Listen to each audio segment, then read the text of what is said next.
हमारे चैनल में खुशामदीद। तो चलिए शुरू करते हैं आज की कहानी।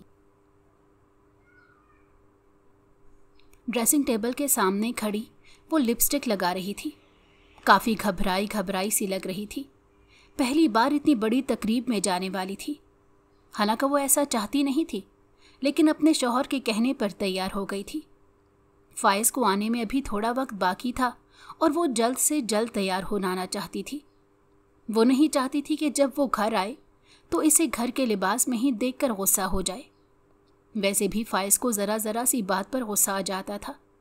वो मिजाज का तेज था, उसे समझना बहुत ही मुश्किल था।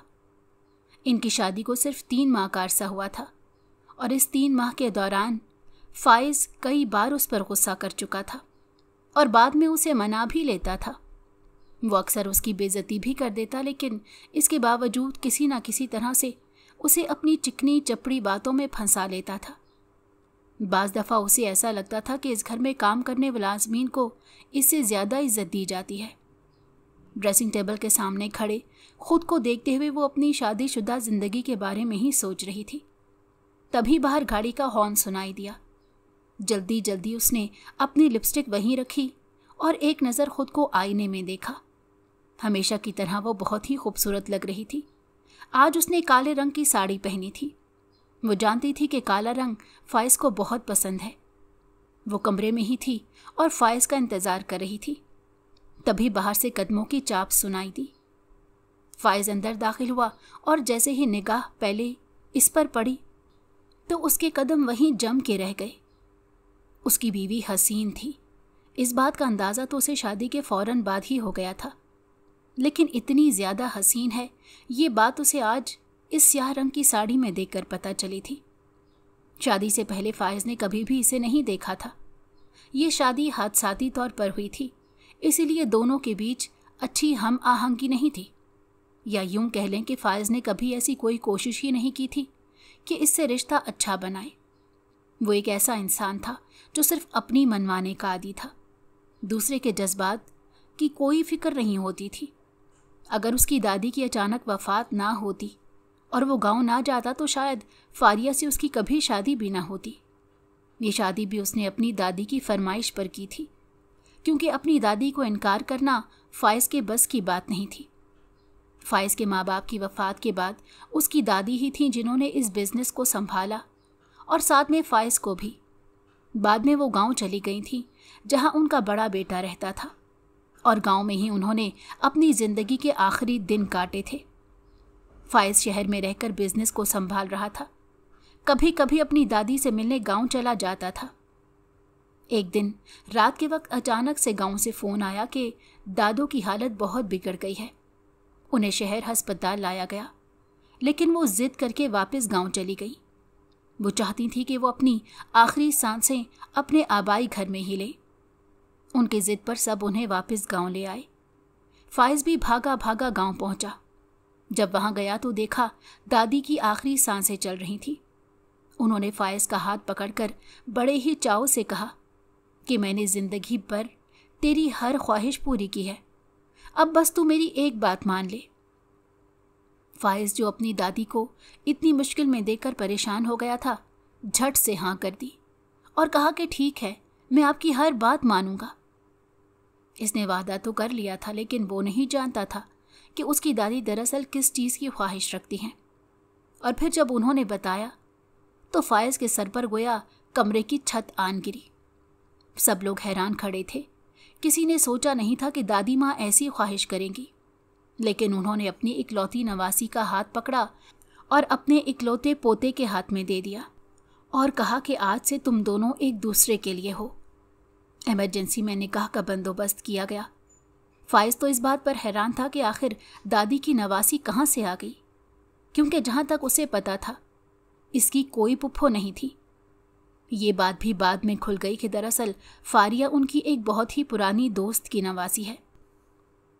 अपने माँ बाप की वफ़ात के बाद वो दादी माँ के साथ ही रह रही थी और उन्होंने इसे अपनी नवासी की तरह ही पाला। वो इससे बहुत प्यार करती थी। उन्हें लगा था कि फाइज इनकी इस अमानत की हिफाजत बहुत अच्छे से करेगा, इसीलिए उन्होंने फाइज के हाथ में इसे थमा दिया। दोनों का निकाह हुआ और दादी माँ इस दुनिया से रुखसत हो गई। फाइज नहीं जानता था कि उसे क्या करना है, लेकिन अब उसने शादी कर ही ली थी तो रुखसत करके उसे अपने साथ शहर ले आया। फारिया दुल्हन की तरह ना सजी और ना ही कोई दुल्हन वाले कपड़े पहने, बस लॉन के जोड़े में फाइज के साथ शहर चली आई। वो फाइज के रहन सहन से बिल्कुल भी वाकिफ नहीं थी। उसे नहीं पता था कि वो कितने बड़े बंगले का मालिक है या कितना बिजनेस है उसके पास। वो दादी माँ के पास कुछ वक्त पहले ही आई थी, अपने माँ बाप की मौत के गम में नढाल थी। इधर उधर उसका ध्यान गया ही नहीं। उसकी नानी ने मरने से पहले कहा था कि अब सब कुछ दादी माँ ही हैं। बाकी सब की तरह फारिया भी उन्हें दादी माँ ही पुकारती थी, लेकिन दादी माँ उसे नवासी कहकर बुलाती थी।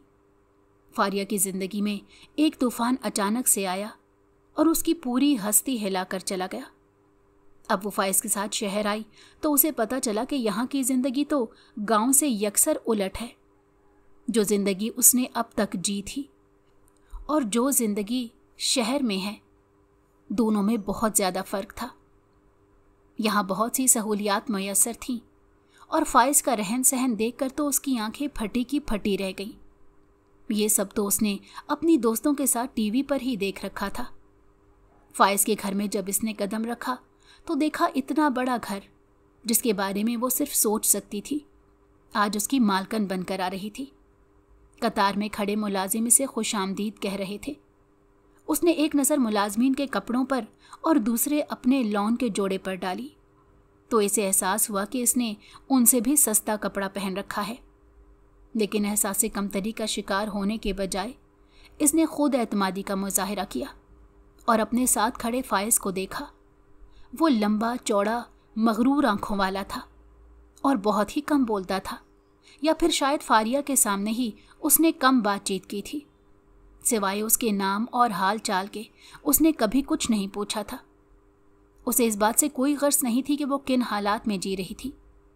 फारिया को लगा कि शायद अचानक हो जाने वाली शादी की वजह से ऐसा है।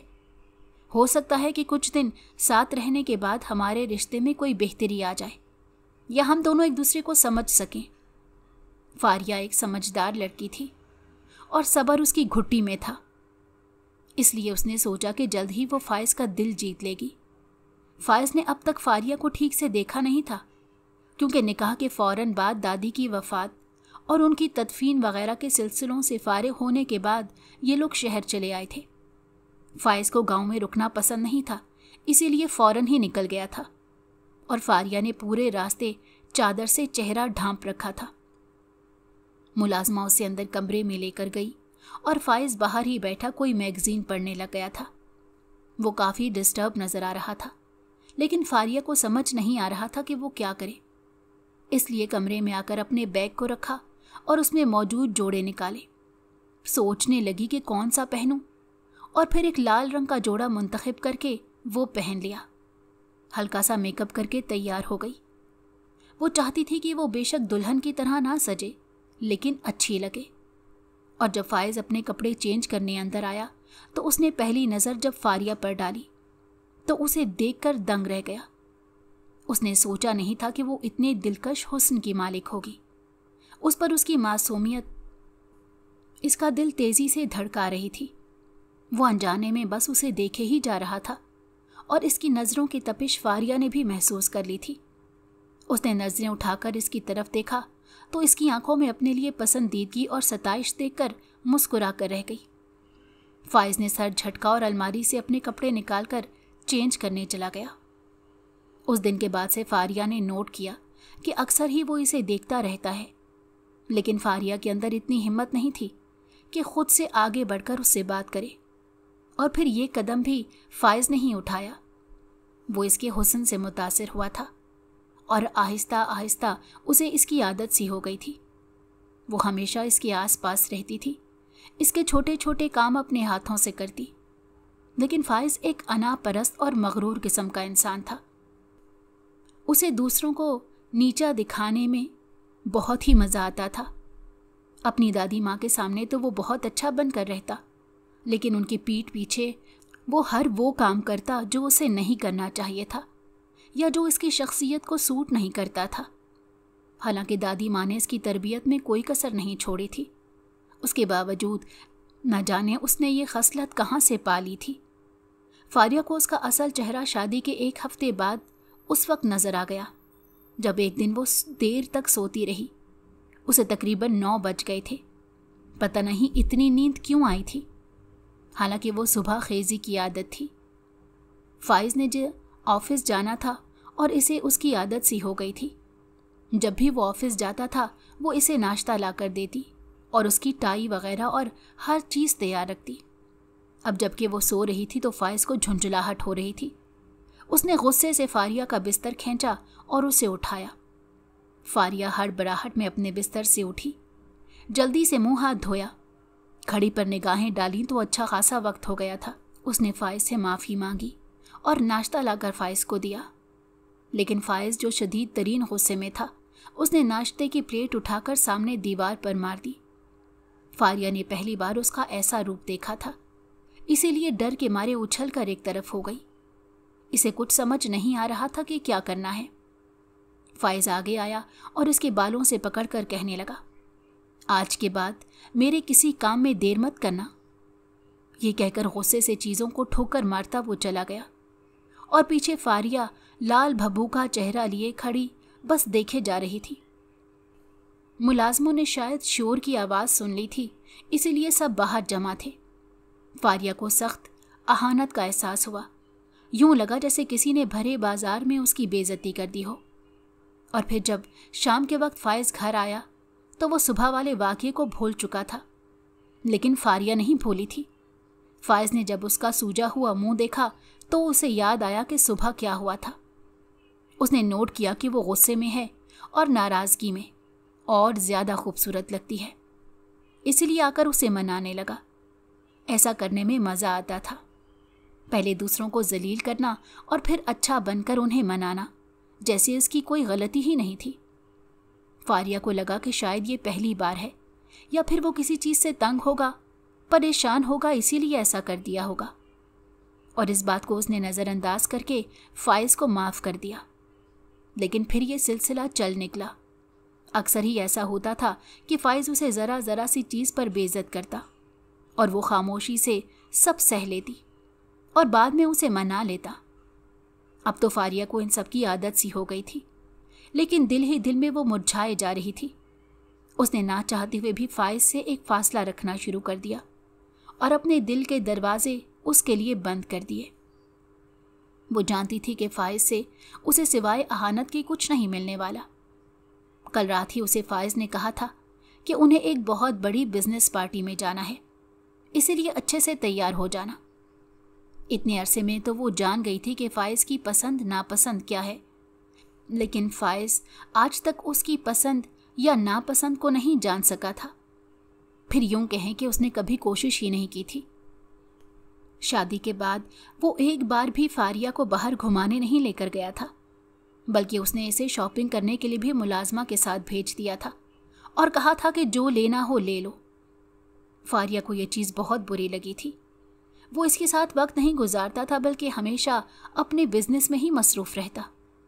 वो जानती थी कि इसके इर्द गिर्द बहुत सी लड़कियां मंडलाती रहती हैं। ये बात उसने बहुत से मुलाजमीन से सुन रखी थी, लेकिन फाइज को उन लड़कियों में कोई दिलचस्पी नहीं थी, बल्कि उसकी वाहिद दिलचस्पी बिजनेस थी और वो बिजनेस के लिए कुछ भी कर सकता था।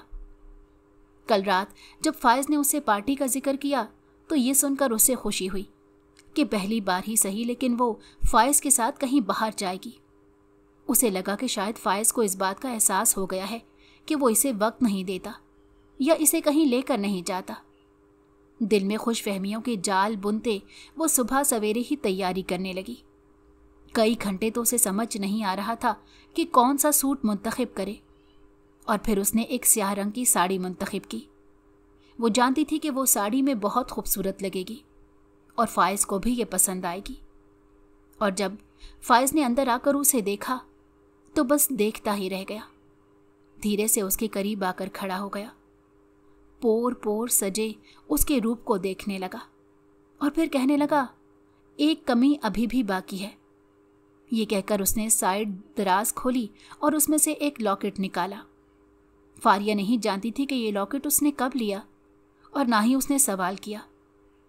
फाइज ने पीछे से इसकी गर्दन में वो लॉकेट पहना दिया। अब वो और खूबसूरत लग रही थी। फारिया को यकदम यूं लगा जैसे उनके बीच की बर्फ पिघल सी गई है और फाइज इस रिश्ते को अच्छा बनाना चाहता है। वो दिल ही दिल में खुशफहमियों का शिकार हो रही थी।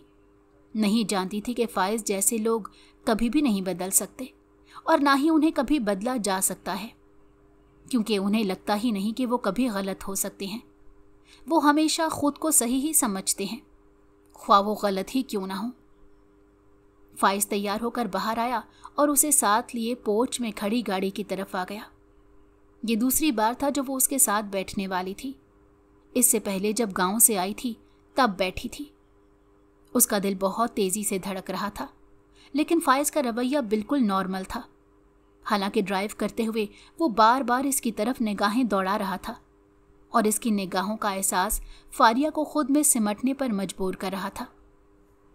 जब वो लोग पार्टी में पहुंचे तो फारिया एकदम से घबरा गई और उसने फाइज का हाथ पकड़ लिया। बेख्तियारी में की गई उसकी इस हरकत पर फाइज ने एक नज़र उसे देखा। वो समझ गया कि वो इस पार्टी की वजह से घबरा रही है। हर तरफ चकाचौंध थी, हर तरह के लोग यहाँ पर मौजूद थे। फारिया का घबराना बनता ही था। फाइज उसे अपने साथ लिए अपने कुछ दोस्तों के पास आया और उनसे इसका तारुफ करवाया।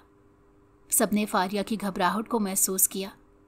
फारिया को अफसोस हो रहा था कि वो साड़ी क्यों पहन कर आई है, बल्कि वो इस पार्टी में ही क्यों आई है। फिर वो फाइज के साथ एक अलग थलग जगह पर जाकर खड़ी हो गई। फाइज उसे इंतज़ार करने का कहकर खुद कुछ लोगों से मिलने चला गया। वो अकेली खड़ी बोर हो रही थी। आसपास मौजूद मर्द उसे घूरे जा रहे थे। उसे ये बात बिल्कुल भी अच्छी नहीं लग रही थी। वो बार बार अपनी साड़ी का पल्लू ठीक करने की कोशिश करती। हालांकि उसने साड़ी मुकम्मल पहन रखी थी, कहीं से भी उसका जिस्म नहीं दिख रहा था, लेकिन फिर भी उसे यूं लग रहा था जैसे सब के सब उसे देख रहे हैं। पता नहीं फाइज कहाँ चला गया था। फारिया को तो वहाँ खड़े फाइज नज़र ही नहीं आ रहा था, लेकिन फाइज को फारिया ज़रूर नज़र आ रही थी। एक कोने में जूस का गिलास हाथ में पकड़े वो अपने दोस्त से बातें करते हुए मुसलसल फारिया को ही देखे जा रहा था। वो जानता था कि पार्टी में मौजूद मर्दों की निगाहें फारिया की तरफ ही हैं और उससे ये बात बर्दाश्त नहीं हो रही थी। फारिया सब में नुमायां लग रही थी, हर कोई उसे देख रहा था। एक तो उसकी घबराहट और दूसरा उसका मासूम सा हुस्न, और स्याह रंग की साड़ी में तो वो और खूबसूरत लग रही थी। उसके साथ खड़े एक बिजनेस फ्रेंड ने फाइज से कहा कि यार, तुम्हारी बीवी तो बहुत ही खूबसूरत है, कहाँ से ढूंढा है ऐसा हीरा। फाइज को बुरा तो बहुत लगा, लेकिन मुस्कुराते हुए कहने लगा, ये मेरी एक रिलेटिव है। ये कहकर वो खामोश हो गया और चुपती हुई निगाहों से दूर खड़ी फारिया को देखने लगा। इसे गुस्सा आ रहा था कि वो ये साड़ी क्यों पहन कर आई है। सब लोग इसी के बारे में बातचीत कर रहे थे, हर एक उसकी तारीफ कर रहा था। फारिया वहां खड़ी परेशानी से इधर उधर देख रही थी। तभी उसके करीब एक आदमी आकर खड़ा हो गया। कोई 30-31 साल का होगा। वो फौरन से घबरा गई। उस आदमी ने आगे बढ़कर इसका हाथ थामना चाहा, लेकिन फारिया पीछे हट गई। वो बिलाल था, फाइज का सबसे बड़ा राइवल। वो जानता था वो फाइज की बीवी है, इसलिए जानबूझकर आकर उससे बातचीत करने की कोशिश कर रहा था। उसका इरादा फाइज को गुस्सा दिलाने का था और वो इसमें कामयाब हो गया। जब वो मुसलसल उससे बात करने की कोशिश करने लगा तो फाइज को शदीद तरीन गुस्सा आया।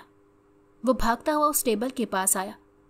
फारिया ने फाइज को आते देखा तो उसकी ऊपर की सांस ऊपर और नीचे की नीचे रह गई। वो जानती थी कि फाइज का रद्द अमल क्या होगा। उसने फौरन से अपनी वजाहत देने की कोशिश की और कहा कि फाइज, मैं इसे नहीं जानती, ये खुद ही मेरे पास आया था। हालांकि फाइज इस बात से वाकिफ था कि वो खुद आया है, क्योंकि वो दूर खड़ा ये सब देख रहा था, लेकिन फिर भी उसे फारिया पर गुस्सा था। उसने पहले बिलाल को मारा और फिर फारिया को सबके सामने बाजू से पकड़कर घसीटते हुए बाहर ले जाने लगा। पार्टी में मौजूद तमाम लोगों की निगाहें अब फाइज के ऊपर थीं, जो अपनी बीवी को इस बुरे तरीके से यहाँ से लेकर जा रहा था। हर कोई बातें कर रहा था, लेकिन फाइज को इस बात की कोई परवाह नहीं थी कि कौन क्या कह रहा है उसके बारे में। दूसरी तरफ उसके इस तरह से बाजू पकड़कर घसीटने पर फारिया के बाजू में शदीद तरीन दर्द होना शुरू हो गया। वो फाइज को मुसलसल रोक रही थी, लेकिन फाइज था जैसे बहरा बन गया था। फारिया को कुछ समझ नहीं आ रहा था कि आखिर वो इस तरह का रवैया क्यों इख्तियार कर रहा है, जबकि इसमें उसकी कोई गलती भी नहीं थी। अगर उसे इतना मसला था तो इसे इस पार्टी में लाया ही क्यों? सबके सामने उसे इतना बेइज्जत किया। फाइज उसे घसीटते हुए पार्किंग लॉट में खड़ी गाड़ी के पास लाया और दरवाज़ा खोलकर उसे अंदर धकेल दिया। फारिया की आंखों में आंसू भर गए। आज तक वो फाइज की हर चीज़ को नज़रअंदाज करती आई थी, उसके रवैयों को सहती आई थी, लेकिन आज बहुत हो चुका था। उसने तो हद ही पार कर ली थी। इस बात का एहसास भी नहीं किया कि भरी महफिल में अपनी बीवी को सबके सामने बेइज्जत करके लाया है। फाइज बहुत ही बुरे तरीके से ड्राइविंग कर रहा था। फारिया को यूं लग रहा था कि अभी गाड़ी उलट जाएगी। उसने चिल्लाकर इससे कहा कि आहिस्ता चलाएं, मुझे डर लग रहा है। लेकिन फाइज ने गुस्से से कहा, खामोश होकर बैठी रहो। और फिर सीधा उसने गाड़ी घर के पोर्च में लाकर खड़ी की। ड्राइविंग सीट से उतरा और फारिया को पिछली सीट से निकालकर वैसे ही घसीटते हुए अंदर कमरे की तरफ ले आया। सामने ही मुलाजमीन खड़े थे जो अब तक उनके इंतजार में जाग रहे थे। फाइज को इस तरह से फारिया को घसीटते लाते देखकर हैरत से उनकी आंखें फटी की फटी रह गईं। फारिया जानती थी कि वो सब इसकी बेइज्जती को देख रहे हैं और इसके बारे में तरह तरह की बातें करेंगे। फाइज उसे अंदर कमरे में लाया और बेड पर पटखा और कहा, हो गया तुम्हारा शौक पूरा? यही चाहती थी ना कि लोग तुम्हें देखें, तो देख लिया ना। पूरी पार्टी में सब ने तुम्हें।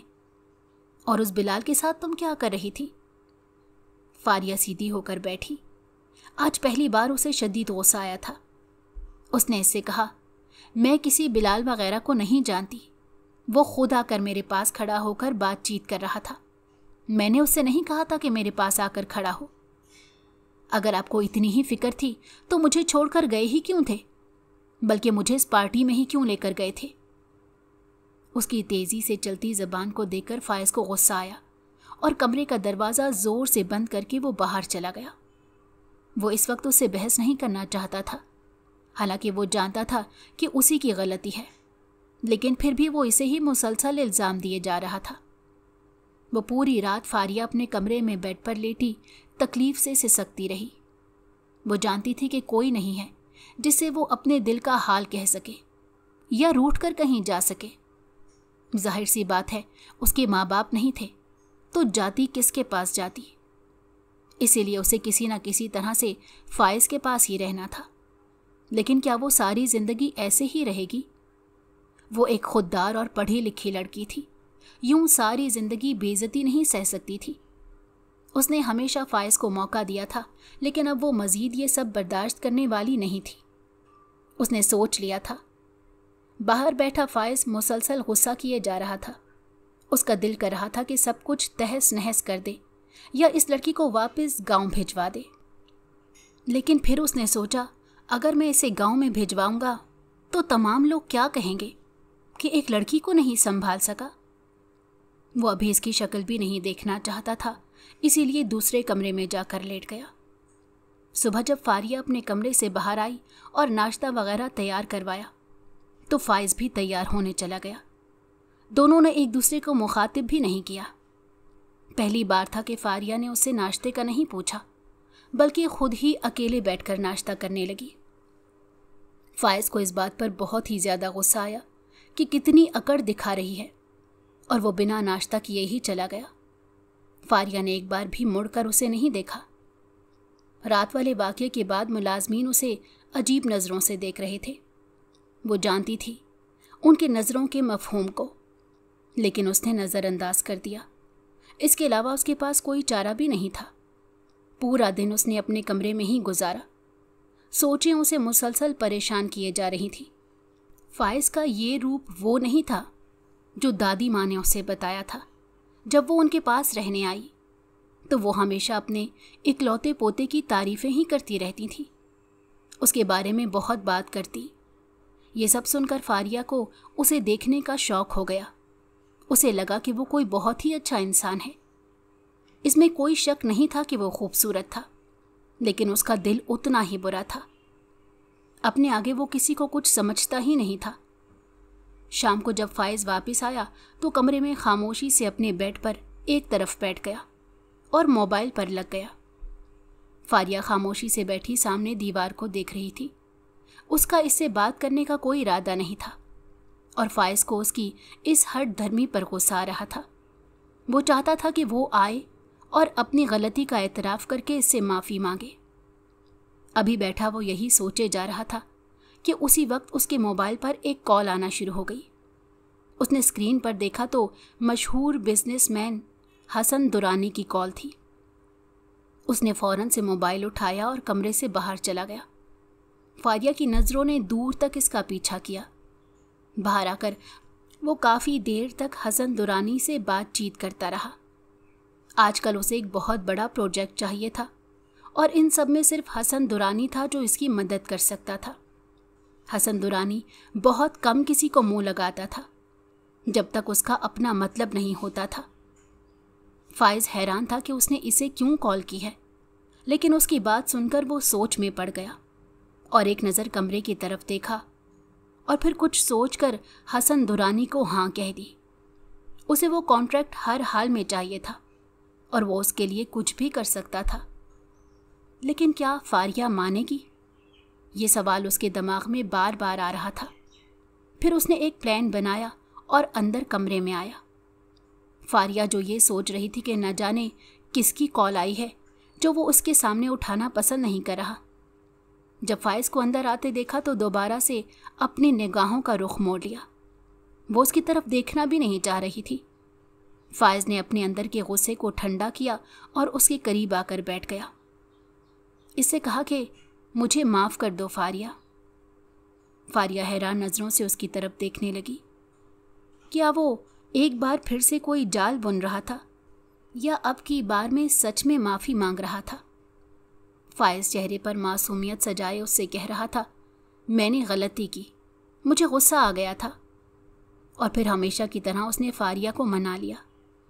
फारिया से कहा, चलो तैयार हो जाओ, तुम्हें वो साड़ी बहुत पसंद है ना, तो मैं चाहता हूँ कि तुम वो पहनो, फिर मैं तुम्हें अपने साथ डिनर पर ले जाऊँगा। तुम उसमें बहुत खूबसूरत लग रही थी। फारिया हैरत भरी निगाहों से उसे देख रही थी, लेकिन फिर सोचा कि शायद ये बदल रहा है, इसीलिए फ़ौरन से हाँ कर दी और जल्दी से तैयार होने चली गई। साड़ी निकालकर उसने एक नज़र फाइज की तरफ देखा जो इसकी तरफ देखकर मुस्कुरा रहा था। वो तैयार होकर बाहर आई तो देखा कि वो भी तैयार खड़ा इसका इंतज़ार कर रहा है। फाइज इससे पहले उसे कभी भी ऐसे बाहर नहीं लेकर गया था। वो पहली बार उसके साथ डिनर पर जा रही थी, इसीलिए उसे कुछ भी समझ में नहीं आ रहा था। फाइज आगे बढ़ा और प्यार से इसका हाथ थाम लिया। सब मुलाजमीन की नज़रों के सामने वो उसे हाथ थामे बाहर लेकर आया। सब हैरत से देख रहे थे कि कल जिस तरह से वो इसे घसीट कर लेकर जा रहा था, आज वही शख्स हाथ पकड़कर उसे इज्जत के साथ बाहर ला रहा है। कितनी अजीब बात थी ना। बाहर आकर उसने गाड़ी का दरवाज़ा खोला और उसे एहतियात से बिठाया और ख़ुद ड्राइविंग सीट पर आकर बैठ गया। फारिया को ये सब किसी ख्वाब की मानंद लग रहा था, जैसे वो किसी ख्वाब में जी रही हो। लेकिन वो नहीं चाहती थी कि ये ख्वाब टूटे या इसकी आंख खुले। वो इसी ख्वाब में रहना चाहती थी। फाइज उसे शहर के एक बहुत बड़े होटल में लेकर आया, जहां उसने पहले से बुकिंग करवा रखी थी। उसने फारिया से एक एक चीज़ पूछकर उसकी पसंद की चीज़ें ऑर्डर की। फारिया को लगा जैसे वो रिश्ते को अच्छा बनाना चाह रहा है, इसीलिए वो मुकम्मल साथ दे रही थी और अपनी पसंद बता रही थी। लेकिन उसे क्या पता था कि वो उसे आग में झोंकने का इरादा रखता है। फाइज की निगाहें बार बार इधर उधर घूम रही थी। शायद वो किसी का इंतज़ार कर रहा था। फारिया को इस बात का अंदाज़ा ना हो सका। वो तो खाना खाने में मगन थी। जब खाना खा लिया तो फाइज ने उससे कहा कि आज की रात हम लोग यहीं पर रुकेंगे। मैंने खुसूसी तौर पर हमारे लिए कमरा बुक करवाया है। फारिया ये सुनकर हैरान हो गई और कहा कि हम घर पर क्यों नहीं जाएंगे, तो वो बोला मैं कुछ वक्त बाहर गुजारना चाहता हूँ, इसीलिए हमारे लिए अच्छा साबित होगा। फारिया ने खामोशी से सर हिला दिया। उसे आज फाइज एक बिल्कुल बदले हुए रूप में नजर आ रहा था। खाना खा लेने के बाद फाइज उसे साथ लिए होटल के एक रूम में चला आया। कमरा बहुत ही अच्छे से सजाया गया था। फारिया की आंखों में सताइश भर गई। फाइज ने उसे एक तरफ बिठाया और कहा, मुझे थोड़ा काम है, मैं जल्दी से आता हूँ, तुम मेरा इंतज़ार करो। फारिया ने घबरा कर उसका हाथ पकड़ लिया और कहा कि मुझे अकेले छोड़कर मत जाएं, मुझे यहाँ डर लग रहा है। फाइज ने कहा, डरो मत, मैं बस 5 मिनट में आ रहा हूँ। उसे तसल्ली देकर वो कमरे से बाहर निकला और अपना मोबाइल निकालकर एक नंबर पर मिस्ड कॉल दी। उसका काम हो चुका था। वो बाहर आया और अपनी गाड़ी में बैठा और वहाँ से चला गया। बार बार उसका दिल उसे मजबूर कर रहा था कि ये सब मत करो, लेकिन फिर उसके दिमाग ने कहा, ये सब तो तुम अपने प्रोजेक्ट के लिए कर रहे हो, इसमें कुछ भी गलत नहीं है, तुम्हें वो प्रोजेक्ट चाहिए। वो अपने दिलो दिमाग के बीच मौजूद जंग से उकता गया। उसे कुछ समझ नहीं आ रहा था कि उसे क्या करना चाहिए। क्या उसने जो किया है वो ठीक है या गलत? वो गलत और ठीक के बीच में खड़ा इस बात का अंदाज़ा नहीं लगा पा रहा था कि वो एक मासूम लड़की की ज़िंदगी से खेल रहा है। दूसरी तरफ इस कमरे में बैठी फारिया उसका इंतज़ार कर रही थी। उसे घबराहट सी महसूस हो रही थी और कुछ गलत होने का एहसास मुसलसल हो रहा था। एक पल तो उसका दिल किया कि वो यहाँ से उठकर भाग जाए, लेकिन फिर उसे फाइज की बात याद आई कि मैं 5 मिनट में आ रहा हूँ। लेकिन अब तो काफ़ी वक्त गुजर गया था, लेकिन फाइज नहीं आया था। परेशानी से वो इधर उधर टहल रही थी। तभी इस कमरे में मौजूद वॉशरूम का दरवाज़ा खुला। दरवाज़ा खुलने की आवाज़ से वो फौरन से घबरा गई। उसने मुड़कर देखा तो सामने मौजूद शख्स को खड़े देखकर गोया इसके सर पर कमरे की छत आ गिरी। सामने खड़ा वो शख्स कोई और नहीं बल्कि मशहूर बिजनेसमैन हसन दुरानी था। हसन दुरानी जो अपने गलत कामों की वजह से सब में मशहूर था और उसकी शोहरत भी काफ़ी गलत थी। इस पार्टी में उस दिन वो भी मौजूद था और एक कोने में खड़ा सिर्फ और सिर्फ फारिया का ही मुशाहिदा कर रहा था। फारिया ने 1-2 बार उसकी तरफ देखा भी था, क्योंकि वो बार बार उसे देखकर परेशान कर रहा था। उसकी नज़रें इसे मुसलसल परेशानी में मुब्तला कर रही थी। उसे यहाँ खड़े देखकर वो हैरत का शिकार हुई और साथ में उसे खौफ भी महसूस हुआ था। हसन दुरानी की आंखों में हविस पोशीदा थी, जिसे फारिया ने अच्छे से भांप लिया था। वो तेज़ी से दरवाजे की तरफ आई, लेकिन हसन दुरानी उससे पहले ही दरवाजे पर पहुंचकर खड़ा हो गया। वो नाजुक सी लड़की थी, इतने भारी भरकम इंसान को धक्का नहीं दे सकती थी। आहिस्ता आहिस्ता वो कदम पीछे हटाती दीवार से लगने लगी। हसन दुरानी के हाथ शिकार लगा था, वो कैसे छोड़ सकता था? फारिया का मासूम हुस्न तबाह करके वो अपने आप को तस्कीन देना चाहता था। वो जानता था कि वो फाइज की बीवी है और फाइज मगरूर इंसान मशहूर था, लेकिन वो जानता था कि फाइज बिजनेस के लिए कुछ भी कर सकता है और उसने यही चारा उसके सामने डाला। एक प्रोजेक्ट जिसके पीछे फाइज पिछले 4 सालों से लगा हुआ था, लेकिन उसे नहीं मिल रहा था। और अब जब हसन दुरानी ने उसे वो कॉन्ट्रैक्ट दिलाने का वादा किया और बदले में फारिया की डिमांड रखी, तो वो चंद ही पलों में मान गया। उसने ये तमाम बातें फारिया को बता दी। फारिया ये सब सुनकर शदीद सदमे का शिकार हो गई। वो जो ये समझ रही थी कि फाइज एक अच्छा इंसान बनने की कोशिश कर रहा है, वो सब गलत था, बल्कि एक जाल था जिसमें उसने फारिया को फंसाया था। इसने कभी नहीं सोचा था कि फाइज इतना बुरा निकलेगा कि अपनी ही बीवी को बेच देगा। वो जानती थी अब इसका बचाव नामुमकिन है। वो किसी भी तरह से अपना बचाव नहीं कर पा रही थी। दूसरी तरफ आहिस्ता आहिस्ता फाइज का दिल बार बार मुट्ठी में जकड़ रहा था। दादी माँ ने इस लड़की को इसके पास अमानत के तौर पर रखा था और वो क्या कर रहा था? और फिर दिल और दिमाग की जंग में दिल जीत गया। उसने गाड़ी का रुख तेजी से वापस होटल की तरफ मोड़ा और आंधी तूफान की तरह होटल में चलाया। इस कमरे के दरवाजे पर जोर जोर से दस्तक दी और ठोकर मारकर उसने दरवाजा तोड़ दिया। सामने ही फारिया कपकपाती हुई हालत में दीवार के साथ लगी खड़ी थी। उसका दुपट्टा जमीन पर पड़ा था। हसन दुरानी, जिसने उसके गले से दुपट्टा खींच लिया था, उसकी तरफ हविस ज़दा नजरों से देख रहा था। ये मंजर देखकर ही फायज को शदीद गुस्सा आया और उसने आगे बढ़कर हसन दुरानी को मारना शुरू कर दिया। हसन दुरानी आगे से उसे धमका रहा था, लेकिन फायज को किसी बात की परवाह नहीं थी। उसने फारिया का हाथ पकड़ा और उसे साथ लिए घर पर चलाया। वो उसे नजरें नहीं मिला पा रहा था। वो इसे क्या जवाब देगा, लेकिन फारिया, उसने सोच लिया था कि अब की बार वो तो इसे बिल्कुल माफ़ नहीं करेगी। पूरी रात वो अपने कमरे में बंद रही और एक फैसला किया। सुबह फायज के उठने से पहले ही उसने अपना सामान बांधा और घर छोड़कर हमेशा हमेशा के लिए चली गई। वो किसी ऐसे इंसान के साथ बिल्कुल नहीं रह सकती थी जो एक प्रोजेक्ट के लिए अपनी बीवी को किसी दूसरे के सामने डाल दे, चाहे वो अब उससे कितनी भी माफ़ी मांगे या पशेमान हो। वो इसकी तरफ लौट कर नहीं आने वाली थी। वो पढ़ी लिखी थी, इसलिए एक छोटे से फ्लैट को किराए पर लेकर एक स्कूल में जॉब करने लगी। उसने फ्लैट का किराया और एडवांस उन पैसों से दिया था जो दादी माँ ने मुश्किल वक्त के लिए उसके अकाउंट में डलवा रखे थे। और फायज इस बात से नावाकिफ था, बल्कि ये बात किसी को भी नहीं पता थी। फारिया भी इस बात को भूल चुकी थी, लेकिन आज जब उसे ज़रूरत पड़ी तो उसे याद आया। वो बैंक गई और पैसे निकलवा कर ले आई। नई जिंदगी शुरू करना उसके लिए मुश्किल था, मगर फिर भी उसने हिम्मत से काम लिया। दूसरी तरफ फायज उसे ढूंढते हुए पागल हो रहा था। फिर उसे पता चला वो एक छोटे से फ्लैट में रह रही है। वो उसके घर के बाहर आया और उसकी मिन्नतें की, लेकिन फारिया ने उसकी बात ना सुनी और दरवाज़ा उसके मुंह पर बंद कर दिया। फायज समझ चुका था कि अब ये दरवाज़ा कभी भी उस पर नहीं खुलने वाला, क्योंकि उसने दरअसल अपने ही हाथों से इस दरवाजे को अपने आप पर खुद बंद किया था। अब सिवाय पछताने के उसके पास कुछ नहीं रहा था।